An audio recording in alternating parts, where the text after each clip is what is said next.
Hello everyone, welcome to the channel the UTC. The UTC ચેનલમાં હું મનીષ પરમાર આપ સૌનું હાર્દિક સ્વાગત કરું છું. તો સિવિલ એન્જિનિયરિંગ કરેલા વિદ્યાર્થીઓ માટે ખૂબ જ સારી એવી વેકેન્સી ડિક્લેર થઈ ગઈ છે પંચાયત બોર્ડમાં. ઓકે, તો એડવર્ટાઇઝમેન્ટ આવી ગઈ છે. એડવર્ટાઇઝમેન્ટ નંબર છે GPSSB 2025-26-19. ઓકે, તો એડવર્ટાઇઝમેન્ટમાં શું એલિજિબિલિટી હોવી જોઈએ, પગાર ધોરણ શું હશે, ક્યારથી ફોર્મ ભરાશે, એક્ઝામ પેટર્ન શું છે, એ બધી જ વસ્તુની ડિસ્કશન આપણે વિડીયોની અંદર કરવાના છે. તો વિડીયોને એન્ડ સુધી જોજો.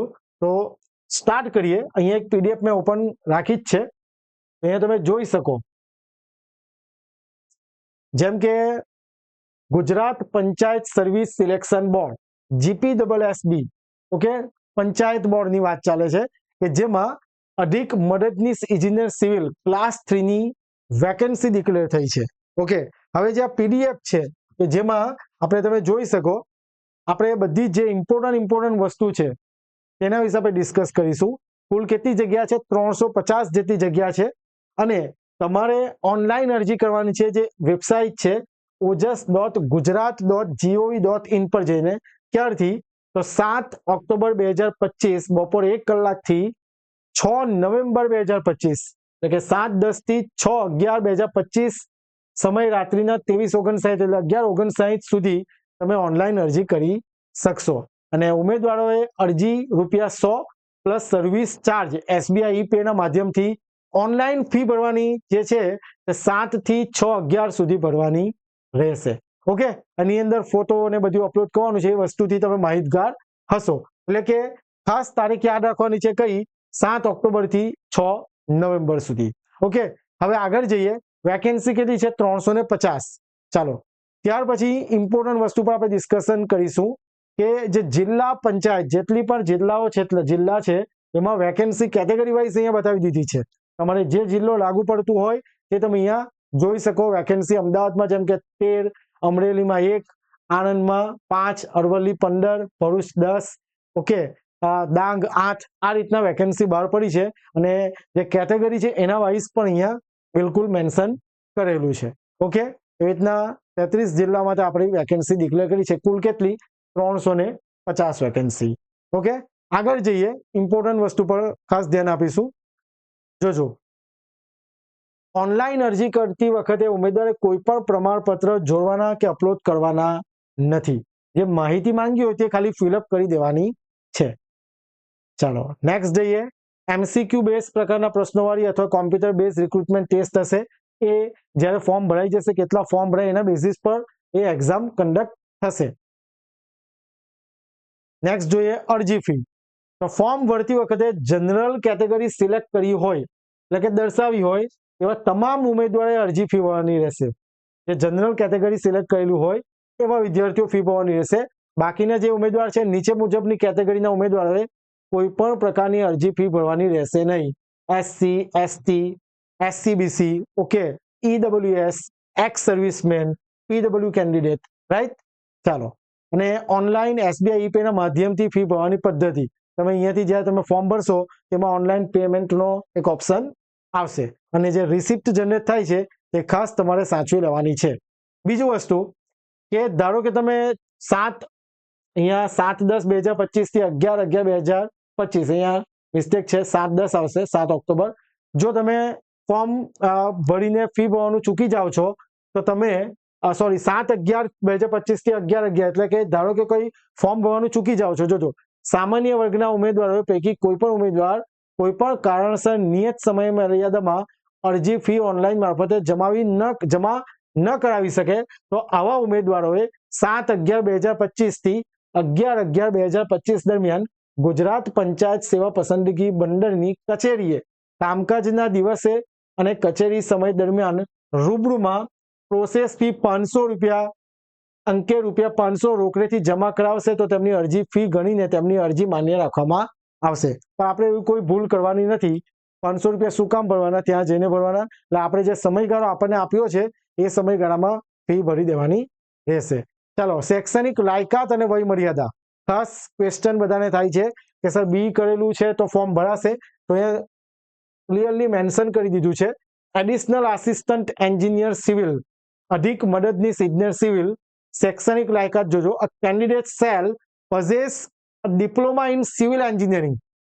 બરાબર, માન્યતા પ્રાપ્ત યુનિવર્સિટીમાંથી ડિપ્લોમા સિવિલ એન્જિનિયરિંગમાંથી કરેલું હોવું જોઈએ. બરાબર, બીજું બધું યુનિવર્સિટીનું લખેલું છે એટલે આપણે વાંચતા નથી.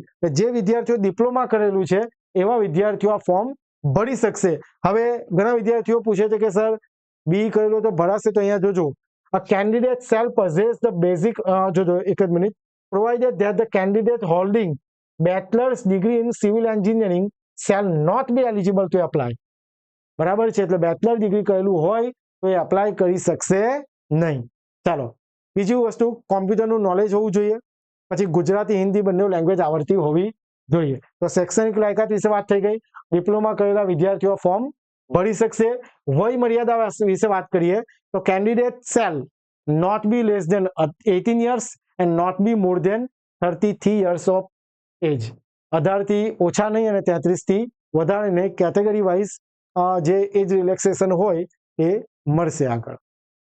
ચાલો, હવે જરા જોજો equivalent qualification recognised by the department. એટલે ઘણા વિદ્યાર્થીઓ એવા હોય કે આ બ્રાન્ચમાંથી પણ એમણે ડિપ્લોમા કરેલું હોય, જેમ કે diploma in civil and rural, diploma in construction, diploma in transportation engineering, એવી કેટલી બ્રાન્ચ છે? 18.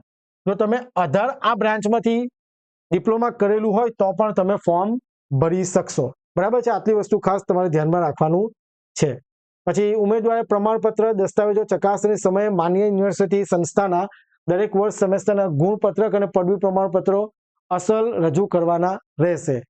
ચાલો, પછી મહિલા ઉમેદવાર માટે જે તે વિધવા ઉમેદવારો માટે, માજી સૈનિક માટે, એ જેને જે લાગુ પડતું હોય તો તમે એડવર્ટાઇઝમેન્ટ આપણે પીડીએફ ટેલિગ્રામ પર મૂકી દઈશું, ત્યાંથી તમે વાંચી શકશો અથવા તો વેબસાઇટ પર જઈને પણ તમે ડાઉનલોડ કરી શકશો. ઓકે, ઇમ્પોર્ટન્ટ વસ્તુ પર આપણે ડિસ્કશન કરીએ. ચાલો, ત્યાર પછી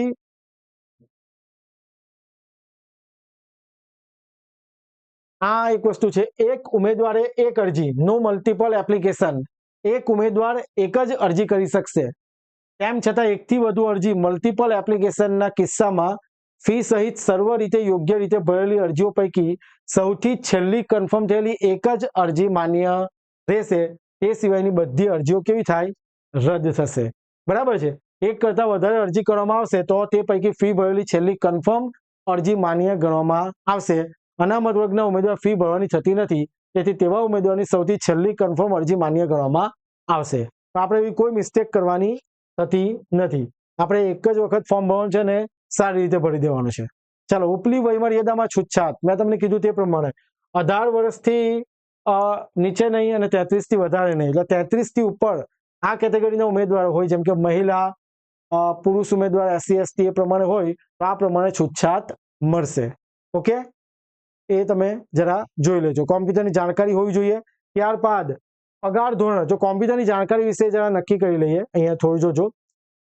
રાજ્ય સરકારના સામાન્ય વહીવટ વિભાગના ઠરાવ નંબર મુજબ ઉમેદવાર કોમ્પ્યુટર અંગેનું બેઝિક નોલેજ ધરાવતા હોવા જોઈશે અથવા સરકાર માન્ય યુનિવર્સિટી અથવા સંસ્થામાં કોમ્પ્યુટર જ્ઞાન અંગેના કોઈ પણ ડિપ્લોમા, ડિગ્રી કે સર્ટિફિકેટ કોર્સ કરેલો હોય તેવા પ્રમાણપત્રો અથવા કે ડિગ્રી, ડિપ્લોમા અભ્યાસક્રમમાં કોમ્પ્યુટર એક વિષય તરીકે હોય તેવા પ્રમાણપત્રો અથવા સામાન્ય વિભાગના ધોરણ 12ની પરીક્ષા કોમ્પ્યુટરની વિષય સાથે પસાર કરેલ હોય 10 કે 12 તો ધરાવતા હોવા જોઈશે. એટલે 10માં 12માં તમારું કોમ્પ્યુટર હોય તો પણ ચાલે. ડિપ્લોમા ડિગ્રી કરેલું હોય અને ડિપ્લોમા કરેલું હોય તેમાં કોમ્પ્યુટર એક સબ્જેક્ટ તરીકે હોય તો પણ ચાલે. CCC નો કોર્સ કરેલો હોય અલગથી તો એ પણ ચાલશે, પણ કોમ્પ્યુટરનું સર્ટિફિકેટ તો જોઈશે. ચાલો, પગાર ધોરણ જોજો. પ્રથમ 5 વર્ષ માટે 49,600 પ્રતિ માસ ફિક્સ પગારથી નિમણૂક અપાશે. એટલે 50,000 નજીક પગાર છે. 5 વર્ષ માટે ફિક્સ પગાર છે 50,000, એટલે કે 49,600. પછી જે પ્રમાણે પગાર પંચ હોય એ પ્રમાણે તમારો પગાર એટલે કે સેલરી વધશે. ઓકે, ચાલો, ત્યારબાદ અરજી કરવાની તથા અરજી ફી ભરવાની રીત આની પર વેબસાઇટ પર જઈને તમે ફોર્મ ભરી શકશો. ઓકે, નેક્સ્ટ જઈએ. પરીક્ષા પદ્ધતિ. ઓકે, જે એડિશનલ આસિસ્ટન્ટ એન્જિનિયર સિવિલ કે જેમાં જનરલ અવેરનેસ, જનરલ નોલેજ 35 માર્કનું, એક્ઝામ મીડિયમ ગુજરાતી, બરાબર 3 કલાકનું પેપર હશે. ગુજરાત ગ્રામર 20 માર્કનું, ઇંગ્લિશ લેંગ્વેજ ગ્રામર 20 માર્કનું, મેથેમેટિક રીઝનિંગ 25 માર્કનું અને સિવિલ 100 માર્કનું. બરાબર છે. ગુજરાતી ઇંગ્લિશ બંને લેંગ્વેજમાં હશે. આમ આખી એક્ઝામ જે 200 માર્કની છે એ 3 કલાકની હશે. અને તમને જે જનરલ અવેરનેસ અને જે જનરલ નોલેજ છે 35 માર્કનું, તેનું પણ તમને અહીંયા ટોપિક આપી દીધા છે. 11 ટોપિક આપેલા છે. Mental ability, history, culture, geography, polity, Panchayati Raj, બરાબર, સાયન્સ, કરંટ અફેર. એટલે એ પ્રમાણે તમારે પ્રિપેરેશન સ્ટાર્ટ કરી દેવાની છે. ઓકે, આ વાત એક્ઝામ પેટર્નની. અને પછી મેરિટ વાઇઝ શું છે, આ સ્પર્ધાત્મક પરીક્ષામાં ઉપર દર્શાવ્યા મુજબના વિષયોને આવરી લેતા હેતુલક્ષી પ્રશ્નોનું ઉત્તર પત્ર ઓપ્ટિકલ માર્ક રિકોગ્નિશન એટલે કે OMR અથવા તો computer base recruitment test CBRT પદ્ધતિ સ્વરૂપનું રહેશે. 1 ગુણ આપશે એક ક્વેશ્ચન માટે, અને જો ખોટો પડે તો 0.33 નેગેટિવ થશે. બરાબર છે. પ્રોવિઝનલ આન્સર કી પર રિલીઝ થાય પછી તમે વાંધા સૂચન અરજી કરી શકશો. ઓકે, જે વસ્તુ કોમન છે બધાને ખ્યાલ જ હશે. તો આ આપણી એક્ઝામ પછી મેરિટ આધારે કેટેગરી વાઇઝ મેરિટ આધારે થયેલ પ્રોવિઝનલ મેરિટ લિસ્ટમાં સ્થાન પામેલા ઉમેદવારને ઉક્ત પરીક્ષા નિયમોની જોગવાઈ મુજબ અસલ પ્રમાણપત્ર ચકાસણી માટે બોલાવશે. ઓકે, અને ત્યારબાદ વેકેન્સી જે હશે એ પ્રમાણે સિલેક્શન થશે. ફાઇનલ સિલેક્ટ લિસ્ટ અને રિકમેન્ડેશન લિસ્ટ પ્રસિદ્ધ કરવામાં આવશે. ઓકે, એટલે આ વસ્તુ છે. આપણે ફાઇનલ સિલેક્શન લિસ્ટમાં નામ આવે એ રીતના જ પ્રિપેરેશન કરવાની છે. ચાલો, ઓકે. લઘુત્તમ લાયકી ધોરણ, આ વસ્તુ ખાસ ધ્યાન આપજો. મિનિમમ ક્વોલિફાઇંગ સ્ટાન્ડર્ડ્સ, તો ગુજરાત પંચાયત સેવા વર્ગ 3 ભરતી પરીક્ષા નિયમો 2021ની જોગવાઈઓને આધીન રહીને મંડળ દ્વારા સંબંધિત કેટેગરીમાં લઘુત્તમ લાયકી ધોરણ મિનિમમ ક્વોલિફાઇંગ સ્ટાન્ડર્ડ નક્કી કરવામાં આવશે. સદર બાબતે સરકારશ્રીની વખતોવખતની સૂચનાઓ લાગુ પાડવામાં આવશે, જે ઉમેદવારને બંધન કરતા રહેશે. એટલે GSSB માં હમણાં કેવું છે, પાર્ટ A માં 40%, પાર્ટ B માં 40% માર્ક લાવવાના. સમજાય છે વાતમાં? એવી રીતના આ લોકો પણ ક્વોલિફાઇંગ સ્ટાન્ડર્ડ નક્કી કરશે પછીથી. ઓકે, એટલે આ વસ્તુ તમારે ખાસ તમારે અપડેટ રહેવાનું છે. ચાલો, બીજું ઇમ્પોર્ટન્ટ વસ્તુમાં